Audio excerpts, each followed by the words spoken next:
Speaker, my question is to the Premier. Amaya, a 7-year-old from Scarborough Southwest, has been facing an incredible amount of difficulty over the past year with online learning. She cannot focus and misses the support that she used to receive from her educator during in-class learning. When the province finally announced that in-person learning may be available for children with special needs, like Amaya, her mother made the request to her school with no success. My question to the Premier is, Mr. Speaker, what option do students like Amaya have, and what has this government done to ensure that accessibility and accommodations for special needs children are prioritized throughout this pandemic? I should have noted in the last question, and the last answer rather, when the Leader of the Opposition speaks about the importance of open schools, it was the opposition parties who stood with the unions at the time who called for the government not to reopen schools in February and January. Order. They advocated for keeping schools closed until the stay-at-home order lifts. That is their position.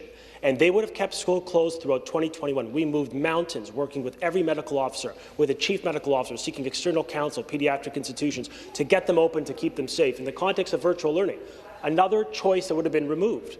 They would not have offered parents a choice of virtual learning.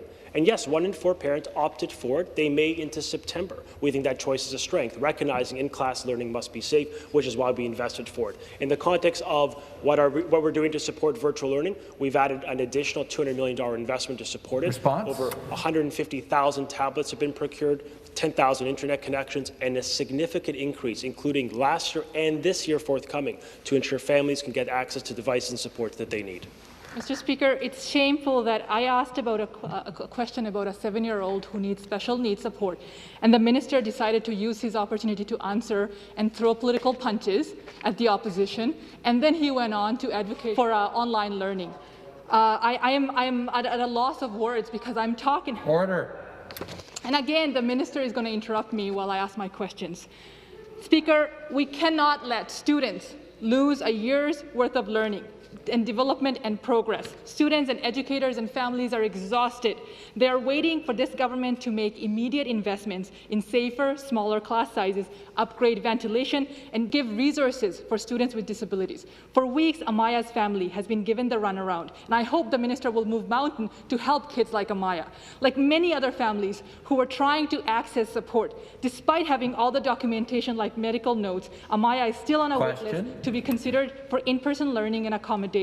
So my question is, Mr. Speaker, why is the government failing students like Amaya and so many others across this province?